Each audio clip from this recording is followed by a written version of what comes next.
My husband divorced me by text. I'm leaving you and moving to Miami with my 20-year-old babe. I've already emptied our joint account, haha. I calmly replied, good luck. When he realized what I'd done, 'twas already too late. The text arrived between helping customers at my boutique. I'm leaving you and moving to Miami with my 20-year-old girlfriend. I've already emptied our joint account. My hands didn't shake as I read it. My voice didn't waver as I helped Mrs. Peterson pick out a scarf. The only sign that my husband of years had just nuked our marriage via text was a slight tightening around my eyes. I waited until Mrs. Peterson left, her purchase wrapped in our signature silver paper, before typing my response. Good luck. My name is Claire, and at 38, I just received the most callous goodbye in history. But while Mark was probably gloating over his grand exit, imagining me in tears over his betrayal, I was calmly locking up my boutique for the day. The signs had been there for months. The late nights at work that never matched his pay deposits. The sudden password changes on his phone. The way he'd started going to the gym religiously, buying new clothes, trying to recapture his youth. 3 months ago, I'd found a receipt for dinner for two at an expensive restaurant on a night he'd claimed to be working late. That same evening, I'd opened a separate bank account at a different bank. A week later, when he mentioned wanting to combine our accounts to simplify things, I'd agreed cheerfully while moving my personal savings to the new account. The joint account he'd just emptied, it contained exactly enough to keep him from getting suspicious, about 2 months' worth of regular deposits. The rest was safely tucked away, along with detailed records of every suspicious transaction he'd made over the past year. My phone buzzed again. Don't bother begging. Melissa and I leave tomorrow. I'll send for my things later. Melissa. The new receptionist at his office. I'd met her at the company Christmas party, watched her laugh too loudly at Mark's jokes, noticed how she touched his arm when she thought no one was looking. She was young enough to be his daughter, naive enough to think she was special. I didn't respond to his text. Instead, I called my lawyer, the one I'd consulted 2 months ago when I'd found the hotel charges on our credit card statement. It's time, I said simply. He just made his move. The papers are ready, she replied. I'll file them first thing tomorrow. Do you want me to have him served in Miami? No rush, let him think he's won first. Another text from Mark. I know this must be hard for you. You're not getting any younger after all. At least you have your little shop to keep you busy. My little shop. The successful boutique I'd built from scratch. The one that generated more income than his middle management position. The one whose profits I'd carefully kept separate from our joint finances. I smiled thinking of the certified letters that would greet him in Miami. Let him enjoy his moment of triumph. I spent that evening in our house, my house since I'd inherited it from my grandmother, and kept it in my name despite Mark's repeated suggestions to add him to the deed. Another lucky instinct that had paid off. While organizing the paperwork my lawyer would need, I found our wedding album. Mark looked so different then, before his midlife crisis had turned him into a caricature of his former self. These days, he wore shirts too tight for his softening middle. Tried too hard to connect with the somethings at his office. Used slang that sounded ridiculous coming from a man of 45. My phone kept buzzing with text from him, each one more condescending than the last. I've been planning this for months. Melissa understands me in ways you never could. You'll be fine. Maybe you'll find someone more your own age. Already told my family. They agree we grew apart. It's nobody's fault, really. I screenshotted each message, adding them to my evidence folder. Let him dig his hole deeper. My lawyer would love his casual admission of premeditation, his gleeful announcement about emptying our account. The last text caught my attention. BTW, I used the joint card to book our flights and hotel. Consider it my parting gift, LOL. Perfect. I called the credit card company. Mrs. Harrison speaking. I need to report fraudulent charges and cancel a card immediately. Of course, ma'am. Can you identify the charges? 2 first-class tickets to Miami booked today. Hotel charges at the Royal Palm, and I'll need to remove my husband as an authorized user. Do you have documentation of the fraud? Text messages from my husband admitting he used our joint card to book travel with his girlfriend after emptying our bank account. I'll be happy to forward them. The representative's professional tone couldn't quite hide her satisfaction as she canceled the charges. Mark and Melissa would arrive at the airport tomorrow to find their tickets invalidated, their hotel reservation canceled. My phone buzzed again. Don't worry about the house. I'll let you stay there until you find something smaller. I actually laughed out loud at that one. Did he really think he had any claim to my grandmother's house? Had his ego grown so large that he'd forgotten whose name was on the deed? Another buzz. And I know the shop means a lot to you. We can work out a fair payment for your half. My half, of my business. That I'd built myself, funded myself, grown myself, while he complained about my long hours and called it my hobby. I poured a glass of wine, the good stuff I'd been saving for a special occasion. This qualified. Tomorrow, Mark would learn some hard truths about property law and separate assets. But tonight, I'd enjoy the quiet and plan my next chapter. Morning brought a flurry of increasingly angry texts from Mark. What the heck did you do to our credit card? The airline won't honor our tickets. The hotel canceled our reservation. Answer me. I silenced my phone and headed to my boutique. Friday was always our busiest day, and I had a new shipment of designer handbags to unpack. Life goes on, even when your husband runs off with a receptionist young enough to be his daughter. Around noon, his mother called. Claire dear, Mark told us everything, about how controlling you've been, how you drove him away. He says you're being vindictive now, causing problems with his travel plans. I put her on speaker while I arranged a window display. Did he mention emptying our joint account and charging tickets for him and his girlfriend on our credit card? Silence. Then, well, he said you left him no choice. That you'd been cold and distant. Barbara, I have his texts. Would you like me to read them to you? The one where he bragged about taking our money, or maybe the one where he mocked my age? Another pause. He did seem a bit cruel. I told him that text message was inappropriate. I appreciate the call, Barbara. I've always liked you, but I think it's best if we end this conversation now. My lawyer has advised minimal contact with Mark's family during the proceedings. Proceedings? Already? Goodbye, Barbara. By late afternoon, Mark's sister, Amanda, was spreading family gossip through mutual friends. Apparently, Mark and Melissa were stuck at a budget motel near the airport. Their Miami dreams temporarily derailed. He'd tried using his personal credit cards, but those had been maxed out for months. Another red flag I'd noticed. My lawyer called with an update. The emergency hearing is scheduled for Monday. Given his admission of emptying the joint account and the documented credit card fraud, we're in a strong position to freeze all remaining assets. Has he been served yet? Not yet. But he'll get the papers at his new motel address. Speaking of which, his girlfriend's social media is providing excellent evidence. She's been posting about their adventure all day, including some choice comments about you. I smiled thinking of my own documentation, a year's worth of suspicious charges, hotel receipts, text messages that proved premeditation. Mark had been so focused on his grand escape that he'd never considered I might be watching, waiting, preparing. My phone buzzed with another text. You think you're so smart. But I made copies of all the boutique's financial records. Half that business is mine. I forwarded the text to my lawyer, adding it to the growing file of Mark's mistakes. Let him learn the hard way about separate assets and business ownership. Sometimes the best revenge is simply being prepared.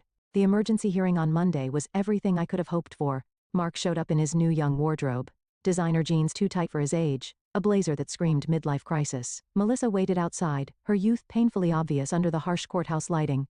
My lawyer presented our evidence methodically. Mark's gleeful text about emptying our account, his credit card fraud, his documented history of hidden expenses. Each piece carefully collected over months of quiet observation. Your Honor. Mark's hastily hired lawyer attempted. My client admits to some rash decisions, but Mrs. Harrison's actions have been vindictive and calculating. Calculating? My lawyer countered. You mean prudent? My client protected her separate assets and maintained detailed records of her husband's suspicious behavior. That's not vindictive, that's smart business.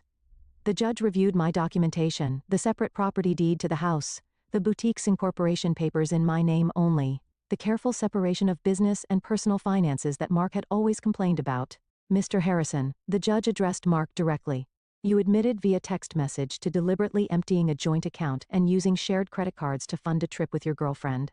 Do you deny this? Mark shifted uncomfortably. I was just trying to make a clean break. By committing financial fraud? The judge raised an eyebrow. And now you're claiming rights to property that documentation shows is clearly separate from marital assets?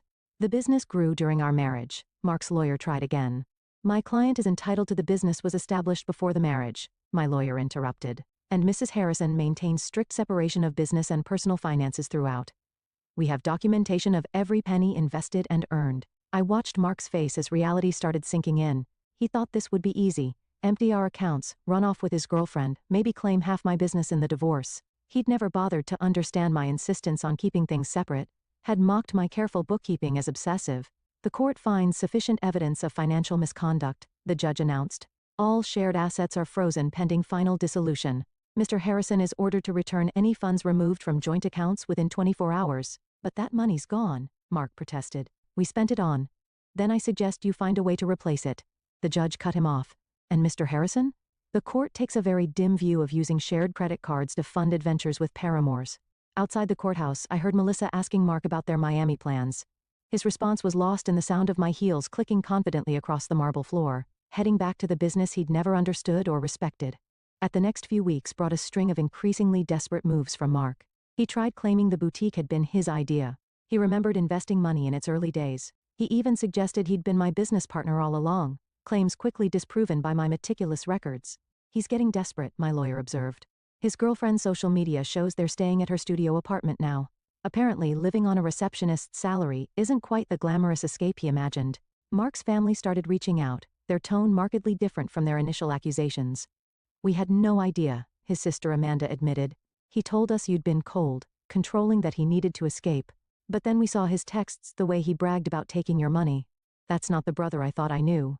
His mother called again, this time in tears. The things he said about your age, about replacing you with someone younger, I raised him better than that. I thought I did anyway. I let their calls go to voicemail. Their support might have meant something weeks ago, but now it felt like rats deserting a sinking ship. The boutique thrived, ironically boosted by local gossip about my situation. Women started coming in specifically to show support, often leaving with far more than they'd planned to buy. My ex tried something similar. One customer confided while buying a designer handbag. Thought he'd take everything in the divorce. Men like that never expect us to be smarter than them. My phone still buzzed occasionally with texts from Mark, his tone swinging between anger and manipulation. You've ruined everything. I never meant to hurt you. You'll regret being so vindictive. Can't we work something out? That business would be nothing without my support. I forwarded each message to my lawyer without responding, let him dig his hole deeper. Through the grapevine, I heard Melissa was having second thoughts. Apparently, sharing her studio apartment with a middle-aged man who couldn't afford his own place wasn't the romantic adventure she'd imagined. The age gap that had seemed exciting during secret hotel meetings felt different in the harsh light of reality. She posted about toxic relationships and learning from mistakes yesterday, my lawyer mentioned during an update call, and removed her relationship status this morning. I almost felt sorry for Mark, almost. But then I remembered his after telling me he'd emptied our account. The casual cruelty of his comments about my age. The way he'd assumed I'd be helpless without him. Instead of pity, I felt something else. Pride. Pride in my foresight, in my quiet strength, in my ability to protect myself while he underestimated me. The final divorce hearing painted a very different picture from Mark's imagined triumph. Gone was his cocky attitude, replaced by barely concealed panic. Melissa was noticeably absent. She'd moved on to a CO worker her own age, according to office gossip. Mark had shown up in his old clothes. The designer wardrobe apparently returned to help repay the joint account he'd emptied. His lawyer looked tired, probably from trying to find loopholes in my documented separation of assets. Your Honor, Mark's lawyer attempted one last time. Despite the separate property documentation, my client contributed to the growth of his wife's business through moral support. And moral support? My lawyer interrupted. Like these text messages belittling Mrs. Harrison's business as a little shop, or these social media posts calling it her hobby? The judge had clearly seen enough. The final settlement reflected my careful planning. I kept my house, my business, and my separate assets. Mark got his personal possessions and his car, which was worth less than he owed on it. You've destroyed me, he hissed as we left the courthouse. I'll have to move back in with my parents. No, Mark. You destroyed yourself. I just made sure you couldn't destroy me too. His mother was waiting outside ready to drive him to her house, his new home at 45. The irony of his situation wasn't lost on anyone. The man who'd mocked my age was now living in his childhood bedroom, while I continued running my successful business. You planned this all along, he accused. You knew this would happen. No, I just paid attention. And unlike you, I understood the value of keeping good records. His mother stepped between us. That's enough, Mark. You've embarrassed yourself enough already. As they walked away, I heard her start in on him. Honestly, what were you thinking? A 20-year-old, emptying bank accounts, sending those horrible texts? I watched them disappear into the parking lot feeling nothing but relief. Mark had thought he was writing the ending to our story with that cruel text. Instead, he'd merely set my carefully laid plans in motion. My phone buzzed, not with texts from Mark this time, but with notifications of new orders from my boutique's website. Life was moving forward, just not in the direction he'd imagined. Part 3. Segment 1. 600 words. 6 months after the divorce was finalized, my boutique had expanded to a second location. The irony wasn't lost on me. While Mark struggled to rebuild his life, the little shop he'd dismissed was thriving. I'd hired 3 new employees and launched an online store that was gaining traction nationally. News of Mark's situation trickled back through mutual acquaintances. He'd tried dating apps, but found women his age weren't interested in a middle-aged man living with his parents. Younger women, having heard about his history through office gossip, steered clear. Melissa had apparently warned her friends about him, sharing screenshots of his desperate attempts to win her back after she'd left. His career suffered too. The company's HR department had launched an investigation into his relationship with a subordinate, resulting in a formal reprimand. The promotion he'd been expecting went to someone else. someone who didn't have a history of inappropriate relationships with reception staff. He tried to claim age discrimination, Amanda told me during an unexpected visit to the boutique. Said they were punishing him for dating someone younger. HR just added that complaint to his file. I was surprised to see his sister in my store, but her presence spoke volumes about how thoroughly Mark had alienated his own family.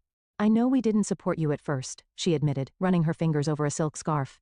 He played the victim so well, but watching how he handled everything, how he acted afterward, I'm ashamed we ever believed him. My lawyer kept me updated on Mark's continued attempts to challenge the divorce settlement. Each petition was denied. His claims of unfair distribution dismissed based on the evidence of his own actions. He actually tried arguing that his text about emptying the account was just a joke, she told me, laughing. The judge asked if made theft less illegal. The boutique's success brought unexpected validation. Local business magazines wanted to feature my story, not as a scorned wife, but as a savvy businesswoman who'd protected her interests. Young entrepreneurs asked for advice about keeping business and personal finances separate. The best protection is preparation, I told one young woman who reminded me of Melissa, and always trust your instincts. Mark's mother called occasionally, usually after he'd done something particularly self-destructive. He'd tried online gambling, hoping for a quick fix to his financial problems. He'd gotten involved with a pyramid scheme that promised fast returns.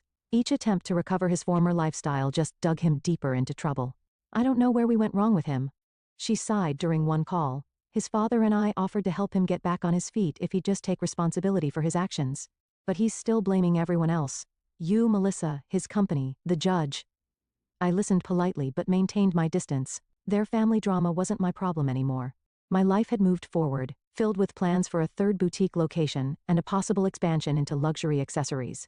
The only reminder of Mark's impact on my life was a framed screenshot hanging in my office, his final text before I blocked his number. Have fun with your little shop, at least it'll keep you busy in your old age. Below it sat my latest business award, proof that sometimes the best revenge is simply succeeding on your own terms. 1 year after the divorce, I hosted a grand opening for my third boutique location. The event attracted local media, and the story they wanted to tell wasn't about my failed marriage. It was about a successful businesswoman expanding her brand. Mark's betrayal had become a mere footnote in my success story. During the event, Melissa unexpectedly walked in. She looked younger than ever. Or maybe I just felt that much stronger. She shifted uncomfortably, clutching her purse like a shield. I owe you an apology, she said quietly. I believed everything he told me, about how you were cold, controlling, how you didn't support his dreams. Then I watched him try the same manipulation tactics on me when things got tough. I continued arranging a display of designer sunglasses. Those weren't his dreams, Melissa. They were escapes. There's a difference, I know that now. She paused, then added, he tried to move in when you froze the accounts. Thought my studio apartment would be temporary. After 2 weeks of him complaining about the size of my closet and suggesting I take out a loan for a bigger place, I understood what you meant about the difference between dreams and escapes. I actually laughed at that. Let me guess. He had big plans but no way to fund them? Exactly. Everything was going to work out once his investments paid off, once he got that promotion, once his cryptocurrency definitely increased in value. She shook her head. I'm dating someone my own age now. We have student loans and a small apartment, but at least we're building something real. After she left, my assistant manager whispered, "Was that the girlfriend?" "No," I replied. "That was just another woman who learned the same lesson I did." Speaking of lessons, I gestured to a young couple examining our designer handbags. "Let's talk about your idea for expanding our accessories line." The boutique had become more than just a business. It was a symbol of independence, of resilience, of the power of preparation. Young entrepreneurs often sought my advice, and I always emphasized the importance of protecting their assets. Mark's mother called one last time, not to discuss Mark, but to thank me. "You taught our family an important lesson," she said, "about enabling bad behavior, about making excuses for cruelty." Mark's still living at home, still blaming everyone else for his problems. But we're not defending him anymore. That's your legacy to our family, showing us the difference between supporting someone and enabling them. I thought about that legacy as I reviewed plans for a fourth location. Mark had intended to diminish me, to trade me in for a younger model and take half of everything I built. Instead, he'd inadvertently pushed me to become even stronger, more successful. My phone buzzed with a text from my lawyer. Mark filed another petition to revisit the settlement. Judge dismissed it immediately and ordered him to pay court costs. Thought you'd enjoy that. I smiled, thinking of him in his childhood bedroom, still trying to rewrite an ending that had been determined the moment he underestimated me. Sometimes, the best revenge isn't about getting even. It's about getting better. 2 years after Mark's cruel text message, I received an invitation to speak at a women's business conference. The topic wasn't divorce or betrayal. It was about building and protecting a successful business. My story had evolved from cautionary tale to inspiration. During the Q&A session, a woman asked about keeping business and personal finances separate. My husband says I'm being paranoid, that marriage means sharing everything. My ex-husband said the same thing, I replied, right up until he tried to claim half my business in our divorce. Trust your instincts. Protection isn't paranoia. The boutique chain had grown to 5 locations, each more successful than the last. The little shop Mark had mocked now employed 30 people and had been featured in several national magazines. Through mutual friends, I heard Mark had finally moved out of his parents' house into a small apartment above a garage. He'd had to take a lower-paying job after his former company downsized, eliminating his position during restructuring. His dating profile still listed him as young at heart, though his profile photo was clearly outdated. Melissa ironically had become a regular customer at my original boutique location. She'd earned her business degree and started her own social media consulting company. You inspired me, she told me once, showing how a woman can build something lasting instead of falling for empty promises. I kept Mark's cruel text message framed in my office, not as a reminder of pain, but as proof of how far I'd come. Below it hung a sign that read, "Success is the best revenge." At the 5-year anniversary celebration of my original boutique, I stood addressing my employees and loyal customers. The space had been transformed from a single little shop into the flagship store of a thriving business empire. Mark's mother attended, though I hadn't sent her an invitation. She waited until the crowd thinned to approach me. I saw Mark yesterday, she said, smoothing her designer dress, one she'd bought from my store.